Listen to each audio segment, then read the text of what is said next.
My sister emptied my house down payment fund for a luxury car. You can just save again. She needs this more. My parents agreed. I just smiled and called the bank. They had no idea that fund was tied directly to their. The new sports car gleamed like fresh blood in my parents' driveway. I gripped my steering wheel, knuckles white, as Sydney twirled in circles around it, squealing like she'd just won the lottery. Maybe she had, with my money. My name is Sophie, and I just watched my sister steal my future. Isn't she gorgeous? Sydney ran her manicured fingers along the hood. I got such a good deal. The salesman practically gave it away. I stepped out of my sensible Honda, still in my work clothes, from a 12-hour day at the financial firm. My phone buzzed again. Probably another overdraft alert from my savings account. I'd been ignoring them for the past hour, praying it was all a mistake. Sydney. My voice came out steadier than I felt. Where did you get the money for this? She tossed her perfectly styled hair, identical to our mother's. Oh! Don't start with a lecture. Mum and Dad helped me figure it out. Right, guys? Our parents stood in the background, champagne glasses in hand. Mum gave me that familiar pleading look, the one that always meant don't rock the boat. Your sister needed reliable transportation, honey, Mum said, stepping forward. We just accessed that emergency account you set up for the family. The world tilted sideways. That wasn't an emergency account. That was my house down payment. $50,000. My entire savings. Don't be dramatic. Sydney rolled her eyes. You can save it up again. You're good with money. It's like your whole thing. Besides, you're always saying family comes first. Family comes first. I pulled out my phone, showing her the balance. You drained my account down to 127 I-43, without asking me, without even telling me. Dad cleared his throat. Now Sophie, your sister has interviews coming up. She needs to make the right impression. Interviews? I laughed. The sound harsh and foreign. For what? The 3 jobs she's quit this year or the degree she never finished? That's not fair. Sydney's face crumpled into tears, right on cue. Mum, she's being mean. Sophie, please. Mum rushed to comfort Sydney. You know your sister's been struggling. We need to support her right now. You've always been the strong one, the responsible one, the one they could count on to clean up their messes, cover their bills, keep their secrets. I'd been doing it since I was 12, watching Mum sleep off her headaches while I got Sydney ready for school. You're right, I said quietly, pulling out my phone. I am the strong one. See? Mum brightened. I knew you'd understand. I'm also the one whose name is on all the family financial accounts. I dialed the bank's number, the one who's been covering Dad's credit card payments since his early retirement, the one whose savings account was collateral for your emergency line of credit. Dad's champagne glass froze halfway to his lips. What are you doing? Yes, hello. I spoke clearly into the phone. This is Sophie Price. I need to close account number 847,392, effective immediately. Yes. I understand this will affect linked accounts. That's exactly what I want. Sophie, stop. Mum lunged for my phone, but I stepped back. You can't do this. Actually, I can. It's my money. I met Sydney's wide eyes. Enjoy the car, sis. Hope it was worth it. You're just jealous, Sydney shouted after me as I walked to my car. Jealous that Mum and Dad love me more, that I'm living my life while you're just boring. I paused, hand on my car door. You know what's interesting about commerce, Sydney? It's not always patient. Sometimes it shows up the second you deserve it. What's that supposed to mean? She demanded. I smiled, sliding into my driver's seat. You'll find out in about 72 hours when those credit cards stop working, give or take. The last thing I saw in my rearview mirror was Dad frantically dialing his phone while Mum hugged a sobbing Sydney. They looked exactly like the family portrait on their wall. Perfect composition, Mom and Dad flanking their favorite daughter. The portrait I'd paid for last Christmas, like I'd paid for everything else. But not anymore.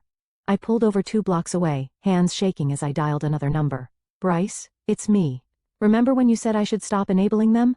Well, I just did something extreme. Finally, he answered. Want to grab a drink and tell me all about it? I glanced back toward my parents' house, where Sydney's new car still gleamed in the fading sunlight. Yes, and Bryce, bring your laptop, we're going to need it. The sun set behind me as I drove away, leaving the golden child and her kingdom of cards behind. They say revenge is a dish best served cold, but I was just getting warmed up. 3 days, Bryce said, sliding his laptop across the bar. That's how long it'll take for the bank system to fully process the account closure and trigger the domino effect. I stared into my gin and tonic, ice cubes clinking as I swirled the glass. They've called 17 times since yesterday. I stopped counting the texts. Let me see. Bryce scrolled through my phone. Sophie, please call us immediately. This is an emergency. Your sister is crying herself sick. Oh, this is rich. We raised you better than this. Did they, though? I took another sip.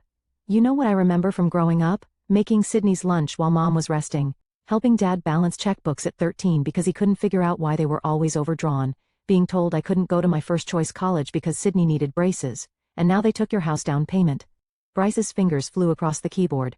Look at this. They've been siphoning money from your linked accounts for years, small amounts but it adds up, 20% here, 50% there.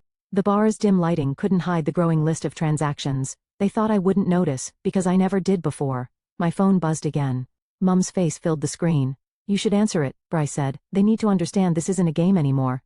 I took a deep breath and picked up. Hello? Sophie! Mum's voice cracked with panic. The bank called. They're saying something about defaulted credit lines and frozen accounts. What did you do?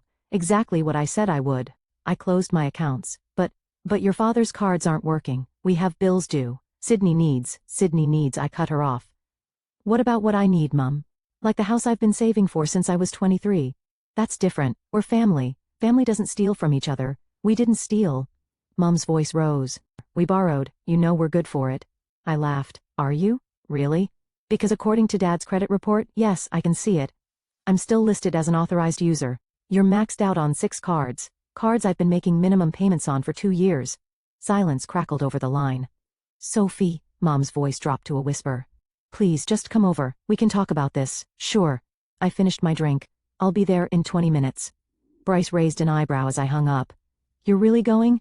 They need to see my face when their world crashes down. I grabbed my purse. Want to drive? 20 minutes later, I walked into my parents' living room. Sydney's mascara-streaked face glared at me from the couch. Dad paced by the window, phone pressed to his ear. The bank won't budge, he announced, hanging up. They're calling in all the credit lines by Friday. Something about what was it? Unlinked collateral. That would be my savings account. I sat in the armchair crossing my legs, the one Sydney emptied for her midlife crisis car. This isn't funny, Sydney shrieked. They're saying I might lose the car. Do you know how embarrassing that would be? Almost as embarrassing as having to tell my realtor I lost my down payment. I kept my voice level. Or maybe as embarrassing as finding out my family's been treating me like their personal ATM for years. We never meant to hurt you, Mum started crying. Things have been tight since your father retired, at 55 with no savings, after I told him it was a terrible idea. Dad's face reddened. Now listen here, young lady. No, you listen. I stood up. For years I've covered your mistakes, paid your bills, kept your secrets. And how do you repay me? By helping Sydney steal the one thing I was saving for myself. But you're so good with money, Sydney wailed. You can just save it up again. You're right. I am good with money. I walked to the door, which is why I'm cutting you all off. For good, you can't do this to us. Mom grabbed my arm. We're your parents. I gently removed her hand. Parents protect their children. They don't use them as financial cushions. They don't steal their dreams to fund another child's impulse purchases. Sophie, please. Dad's voice cracked. Check your mail tomorrow, I said, opening the door. The bank's sending formal notices about the default. Oh, and Sydney? Better park that car in the garage. Repo men work at night. The door closed behind me with a soft click. In the driveway, Bryce waited in his car, engine running. You okay? He asked as I buckled in. I watched my mother's silhouette appear in the window, phone already pressed to her ear, probably calling her sister to borrow money. No, I answered honestly, but I will be. For the first time in my life, I will be.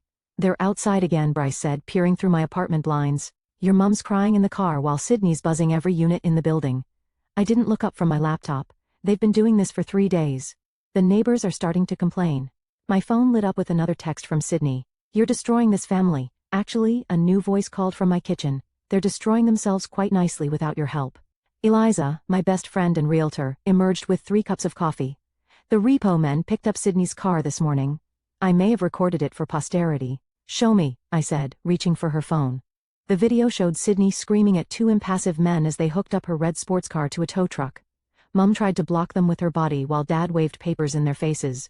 Those papers, I pointed, are probably the loan documents they forged my signature on. Found that out yesterday. Identity theft? Eliza whistled.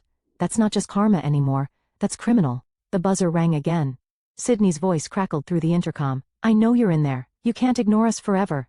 Watch me, I muttered, but Eliza was already striding to the intercom. Listen up, you entitled little brat, she snapped into the speaker. Your sister's not available to bail you out anymore. Try getting a job instead of a lawyer. You'll need both. Bryce choked on his coffee. Damn, Eliza, someone had to say it. She turned to me. Speaking of lawyers, did you file those identity theft charges? Tomorrow morning. I pulled up the documents on my screen. Along with proof they used my information to secure loans I never approved. The buzzer started again, this time continuously. Mum's voice joined Sydney's, both talking over each other in desperate pleas. That's it. Eliza grabbed her purse. I'm calling the police. This is harassment. Wait, I said, standing up. I'll handle it. I took the elevator down, my heart pounding but my steps steady. The lobby doors opened to reveal Sydney's mascara-streaked face pressed against the glass, Mum hovering behind her. Finally, Sydney shoved through the door as I opened it. Do you know what you've done? The bank froze everything. They're saying Dad might face fraud charges. That's what happens when you forge loan documents, I replied calmly. We didn't forge anything, Mum protested. We just used your information as a guarantor. You've always helped before. Always helped? Something snapped inside me. You mean like when I was 14, getting up at 5 a.m. to tutor Sydney before school because you couldn't be bothered? Or when I worked 2 jobs in college while Sydney dropped out of 3 universities on my dime? That's not fair. Sydney stepped closer. You're just jealous because what? I cut her off. Because Mom and Dad love you more. They can keep their love. I'm done paying for it, please. Mum grabbed my hand. We can fix this. Just talk to the bank. Tell them it was a misunderstanding. I pulled my hand away. Like when I was 10 and you borrowed my birthday money from Grandma for Sydney's dance lessons, or last Christmas when Dad borrowed my credit card for her spring break trip? Those were different times. No. My voice was ice. Those were practice runs. You've been testing my boundaries my whole life, seeing how much you could take before I broke. Guess what? You finally did it. Sydney's face crumbled. But you're my sister. You're supposed to protect me. I did protect you. For 29 years I protected you from consequences. Not anymore. A police car pulled up to the curb, Eliza stepping out of her car behind it. Miss? The officer approached. We received a complaint about harassment. That's them. Eliza pointed. They've been harassing my friend for days. Mom's face went pale. Sophie, you wouldn't, I would. I stepped back into my building. And if you come here again, I'll add it to the identity theft charges I'm filing tomorrow. Identity theft? The officer's expression hardened. Ma'am, I'm going to need you both to step away from the building. I watched through the lobby windows as the officer escorted them to their car. Sydney looked back once, her expression a mix of fury and fear. Mum didn't look back at all. Upstairs, Bryce and Eliza waited with fresh coffee and concerned faces. They're gone, I said, dropping onto my couch. Probably not for good, but long enough. Eliza sat beside me. You know what the best revenge is? Living well? No. She grinned. Getting that dream house you've been saving for, only bigger and better. And guess what? I just found one in your price range, now that you're not supporting 4 people. For the first time in days, I smiled. Show me. You're not going to believe this, Bryce said, his laptop casting a blue glow across my kitchen table. I found something while tracking those old joint accounts. It was midnight, and we'd been digging through financial records for hours. Empty takeout containers littered the table, evidence of our impromptu investigation session. Show me. I leaned over his shoulder. See these transfers? He pointed to a series of transactions. Every month for the past 3 years, money's been moving from your savings to an account I don't recognize. Small amounts, but consistent. I squinted at the screen. That's not possible. I monitor everything. They did it through that old joint account you opened with your mom in college, the one you forgot about. His fingers flew across the keyboard. They've been using it as a pipeline. My phone buzzed. Another text from Sydney. Dad's having chest pains because of you. Hope you're happy. Ignore her, Bryce said, not looking up. Wait. Holy shit, Sophie, look at this. The screen showed a web of transactions, spreading like a corrupt family tree. Money flowing from my accounts through various channels, always ending up in Sydney's pocket, or my parents' credit card payments. $300,000, Bryce whispered. That's how much they've siphoned over the years. The room spun. I grabbed the counter for support. That's impossible. The numbers don't lie. He pulled up more documents. And there's something else. Your name's on Sydney's car loan as a cosigner. Did you sign anything? Never. Then we've got them. He reached for his phone. This is straight up fraud? A knock at my door made us both jump. I checked the peephole. It was Eliza, holding a manila envelope. You need to see this, she said, bursting in. I was checking property records for that house we looked at, and guess what popped up? Your parents listed you as a guarantor on their condo refinance last week. What? I snatched the papers. There was my signature, forged again. They're desperate, Bryce said. The banks are closing in, and they're using your name to try to stay afloat. My phone rang. My boss, Garrett. At midnight, Sophie. His voice was grave when I answered. I'm sorry to call so late, but there's something you should know.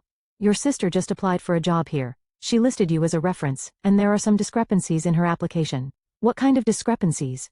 She claims she has a finance degree and 3 years of experience. Says you can verify it.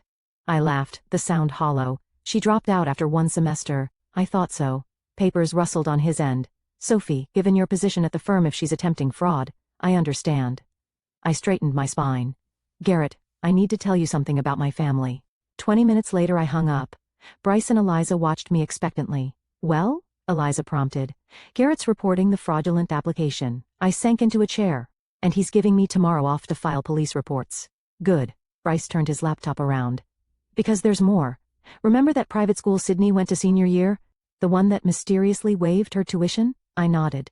They didn't waive it. Your parents used your information as a guarantor. You've been paying it off through automatic withdrawals for 6 years. Fresh rage coursed through me. That's why they insisted I keep that joint account open. They said it was for emergencies. The emergency was their lifestyle, Eliza snorted, and Sydney's inability to function as an adult. My phone buzzed again. A family group text from Mum. Your father's in the ER, his blood pressure's through the roof. Please, Sophie, if you ever loved us, don't answer. Eliza grabbed my phone. They're trying to manipulate you, again. I know. I stood up, pacing. But what if he's really sick? Then that's on them, Bryce said firmly. They made their choices for years. Another text popped up, this time from Sydney. If anything happens to Dad, it's your fault. I'll never forgive you. I took my phone back from Eliza, typing quickly. If anything happens to Dad, it's because of choices you all made. Choices that are about to have very real consequences. What are you going to do? Eliza asked softly. I looked at the stack of evidence on my table. Forged signatures, fraudulent loans, years of financial abuse documented in black and white. I'm going to do what I should have done years ago. I picked up my phone again. I'm calling the police, and then I'm calling every bank they've defrauded using my name. They're your family, Bryce said quietly. No, I replied, dialing the number. They're criminals who happen to share my DNA, and it's time they learned that karma has a badge. The police station's fluorescent lights made everything look harsh and washed out. Detective Rivera spread the documents across her desk, eyebrows rising as she flipped through each page. This is extensive, she said, looking up at me. And you're saying this has been going on for years. I didn't realize how long until yesterday. I handed her another folder. These are the forged loan documents, my signature's on all of them, but I never signed anything. And your parents and sister did this? Yes. My voice didn't shake anymore when I said it. They used my information to secure loans, open credit lines, even co-sign a car. The detective made notes, her face grim. This is serious fraud, miss. Once we file these charges, there's no going back. Are you sure you want to proceed? My phone buzzed. Another text from Sydney. Dad's being released from the hospital. No thanks to you. Mom's crying herself sick. How can you be so heartless? I turned my phone around to show the detective. This is why I'm sure. They're still trying to manipulate me even now. I see this more often than you'd think, she said kindly. Family financial abuse. As the door burst open, Garrett, my boss, strode in with a thick manila envelope. Sorry I'm late, he said, taking a seat.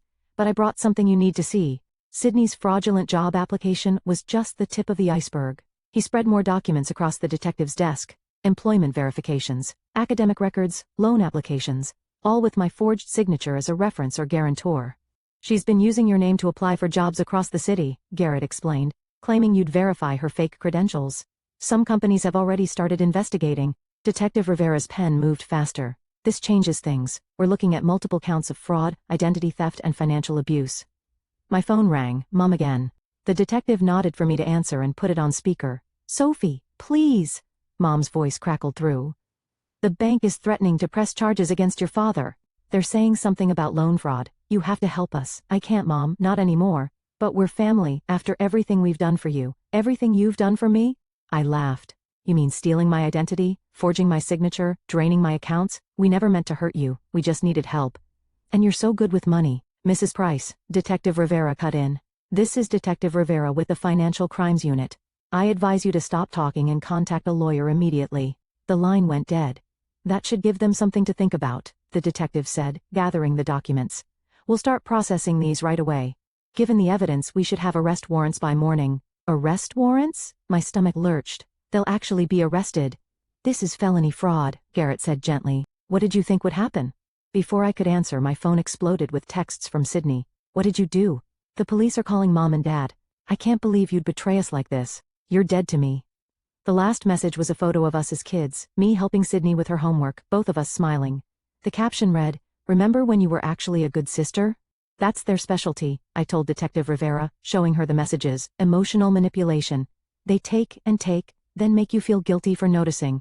Classic abuse pattern. She nodded. Would you like to press charges for the harassment as well?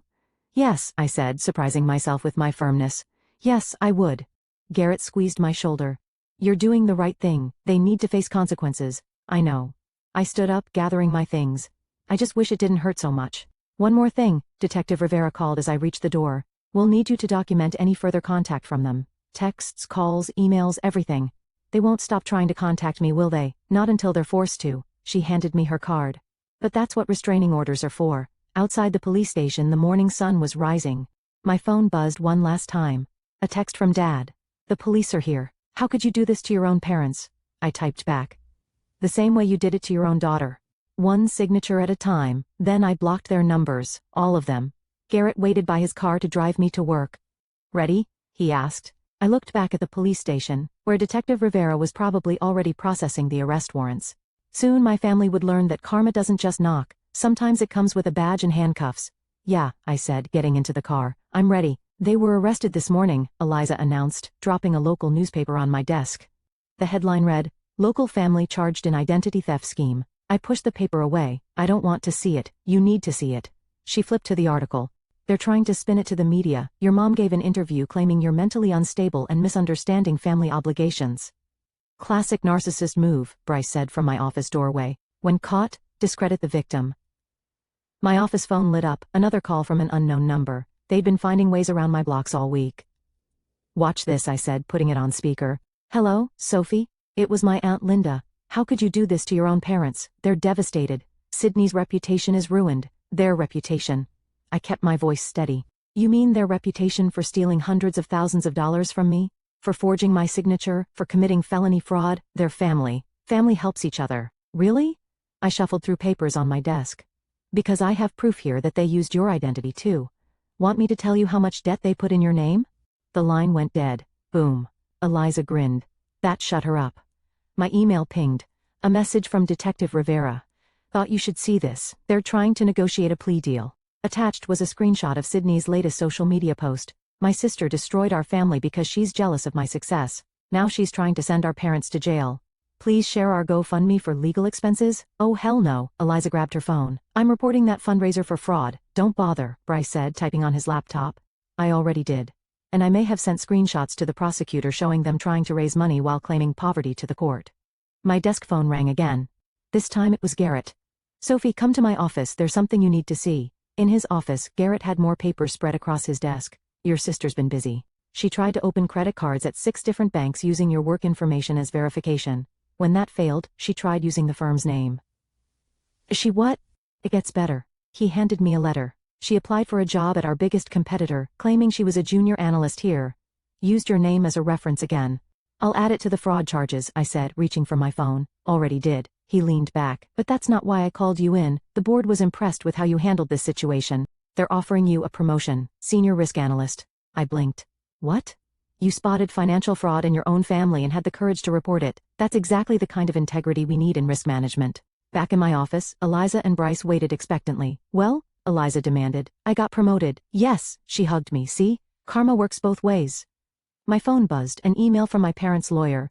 Your parents are willing to take a plea deal, but they want you to write a letter to the judge asking for leniency. Delete it, Bryce advised. No, I started typing. I'm writing back. Dear Mr. Harrison, my parents and sister committed systematic financial fraud over several years, stealing my identity and hundreds of thousands of dollars. They showed no remorse until court. They continue to harass me and attempt to manipulate public opinion. I will not be writing a letter of leniency. Instead, I will be submitting a victim impact statement detailing every forged signature, every stolen dollar, and every attempt to destroy my reputation when I finally stood up for myself. They wanted to play games with the legal system? Game on. Regards, Sophie. Savage, Eliza whispered, reading over my shoulder. No, I hit send, just honest. Finally. My phone lit up with a text from Detective Rivera. Your parents' house just went into foreclosure. They're being evicted next week. I stared at the message, remembering Sunday dinners in that house, holidays, birthdays. All fake. All built on stolen money and lies. You okay? Bryce asked softly. I will be. I looked out my office window where the city stretched out below. Somewhere out there, my family was facing real consequences for the first time in their lives. You know what's funny? They always said I was the responsible one, the boring one, the one who needed to help everyone else shine. And now? Now I'm the one with the promotion, the clean credit score, and the clear conscience. I turned back to my desk. They can keep their drama, I've got work to do. Speaking of work, Eliza pulled out her tablet. Ready to look at more houses? There's a beautiful one just listed, perfect for a newly promoted senior risk analyst. I smiled. Show me. The courtroom felt smaller than I expected. My parents sat at the defendant's table looking diminished in their court-appropriate clothing. Sydney slouched in the gallery behind them, shooting me venomous glares. All rise, the bailiff called. Detective Rivera squeezed my hand as I stood. You ready? I nodded, gripping my victim impact statement. 3 pages that had taken weeks to write. Each word weighted with years of suppressed truth. The state versus April and Philip, the judge began, but was interrupted by commotion at the courtroom door. My parents' lawyer rushed in, whispering urgently to them. Mum's face crumpled, Dad's shoulders slumped. Your Honor, their lawyer addressed the court. My clients wish to change their plea to guilty on all counts. Sydney's gasp echoed through the courtroom. Mum, Dad, no. The judge peered over his glasses. You understand this means no trial, no chance to present your defense? We understand, Dad said, his voice barely audible. Very well. The judge shuffled papers. Before sentencing, we'll hear the victim impact statement. Miss Price? I walked to the podium, my heels clicking on the marble floor. The statement trembled in my hands. Your Honor, I began. I've spent weeks trying to calculate the exact financial damage my family caused. The stolen money, the forged loans, the fraudulent accounts. But the real cost? That's harder to quantify. Mom started crying. I kept going. How do you measure the cost of betrayal, of discovering that every time your parents said, I love you, they were really saying, I love what I can take from you? That's not true. Sydney stood up. We're family, miss, the judge warned. Sit down or be removed. I turned to face my family directly. You taught me that family means sacrificing everything for each other. But that was a lie. What you really taught me was that family means having convenient victims who won't press charges. Sophie, please. Mom reached out. We can still fix this. No, Mom, we can't. Because you're not sorry you did it. You're sorry you got caught. The judge cleared his throat. Given the defendant's guilty plea and the extent of their crimes, I'm prepared to deliver sentencing. Wait, Dad stood up. Your Honor, please. We did it for our daughter. Which one? I asked quietly. The one you stole from or the one you stole for? The judge's gavel cracked like thunder. Mr. Price, sit down. Based on the severity and duration of these crimes, I sentence you both to 5 years in state prison, with possibility of parole after 3 years. Additionally, you'll pay full restitution to the victim. Sydney burst into tears. This is all your fault, she screamed at me. I hate you, Miss Price, the judge addressed Sydney. Your separate trial for fraud and identity theft begins next week. I suggest you save your outbursts for then. Outside the courtroom, reporters clustered with cameras and microphones. Eliza and Bryce flanked me like bodyguards. Miss Price, how does it feel sending your parents to prison? I didn't send them anywhere, I said clearly. Their choices did. Sophie, Mum called as officers led them past. We did everything for you kids. No, Mum, you did everything to us. There's a difference. Dad wouldn't meet my eyes. Sydney tried to rush at me but was held back by their lawyer. You're dead to me, she shrieked. Dead. Funny, I replied. I've never felt more alive. Detective Rivera appeared with a protective detail. Let's get you out of here. Your sister's getting unstable. In the parking lot, Bryce opened his car door for me. Want to get a drink? Actually, I pulled out my phone, showing him an email. I have a house closing to get to. Now? Eliza perked up. The one we looked at last week? That's the one. I smiled. Turns out karma has good timing. My parents lose their house the same day I buy mine. Sophie, Sydney's voice rang across the parking lot. She'd broken away from the lawyer. You can't do this. Where are Mum and Dad supposed to live when they get out? Not my problem, I called back. Try getting a job instead of a handout. I heard Walmart's hiring. As we drove away, I watched in the rearview mirror as officers led my parents to the prison transport van. Sydney stood alone on the courthouse steps, mascara running, screaming into her phone. You okay? Bryce asked softly. I thought about the house waiting for me, about my promotion, about the weight lifting from my shoulders with each mile we drove. You know what? I said. For the first time in my life, I actually am. Good. He smiled. Because we've got a closing to get to. Ready to start your new life? I looked ahead at the road stretching before us, clear and bright. More than ready. Let's go home. Last box, Bryce announced, setting it down in my new kitchen. Sunlight streamed through the bay windows, catching the granite countertops I'd fallen in love with during the viewing. I still can't believe this is mine. I ran my hand along the smooth surface. All mine. Better believe it. Eliza burst through the door with champagne. Because this calls for a celebration. First night in your new house. My phone buzzed. A news alert. Sydney's sentencing had finished. I clicked the link. Local woman gets 3 years for identity theft. Sydney Price, 24, was sentenced today for multiple counts of fraud. Don't. Eliza grabbed my phone. This is your moment. No family drama allowed. The doorbell rang. Detective Rivera stood on my porch holding a folder. Sorry to interrupt your moving day, she said, stepping inside. But I thought you'd want to see this. Your parents tried to file an appeal. It was denied. Of course they did. I accepted the folder. Let me guess. They claimed they were just trying to help their children? Actually, they tried to blame you. Said you gave them permission for everything. She smiled. The judge wasn't impressed. Speaking of not impressed, Bryce called from my laptop. You might want to see this. He pulled up a social media post from one of my cousins. Family isn't family anymore. Sophie put her parents in jail and now she's buying a fancy house with blood money. Karma will get her. Blood money? I laughed. You mean my own savings they didn't manage to steal? Want me to respond? Eliza cracked her knuckles over the keyboard. No need. I started unpacking a box. They can keep their social media circus. I've got better things to do. Like planning your housewarming party? Eliza pulled out a design magazine. Because this place has serious entertainment potential. The doorbell rang again. This time it was Garrett. Hope I'm not interrupting, he said, holding up a bottle of wine. But I brought a housewarming gift and news. Good news or bad news? Depends. He grinned. How do you feel about speaking at next month's financial security conference? The board thinks your story could help others identify family fraud. I thought about all the people out there, trapped in webs of financial abuse, too scared or guilty to break free. I'll do it, I said. Someone needs to show them there's a way out. Perfect. He handed me an envelope. Here's your new contract, complete with that raise we discussed. My phone buzzed again. An unknown number, but I recognized the prison's area code. Sophie? Mum's voice was thin. Please don't hang up. I need you to know I'm sorry. Are you sorry for what you did or sorry you got caught? Silence. That's what I thought. I kept my voice steady. Goodbye, Mom. Wait. Your father and I will have nowhere to go when we get out. Sydney's obviously not in a position to help. You're right. She's not, because you taught her that taking is easier than earning. I looked around my new kitchen at my friends unpacking boxes and opening wine. But you taught me something too. You taught me exactly who not to be. I hung up before she could respond. You okay? Bryce asked softly. Better than okay. I grabbed wine glasses from a box. I'm free. To freedom. Eliza raised her glass. And to karma finally doing its job, Detective Rivera checked her phone. Speaking of karma, Sydney's being transferred to state prison tomorrow. Want me to keep you updated? No, I said firmly. I don't need to know what happens to them anymore. Their story isn't my story. Then what is your story? Bryce asked, helping me unpack dishes. I looked around my new kitchen, at the sunlight painting warm patterns on walls that were truly mine, at friends who supported me through everything, at a career that rewarded integrity instead of manipulation. My story? I smiled.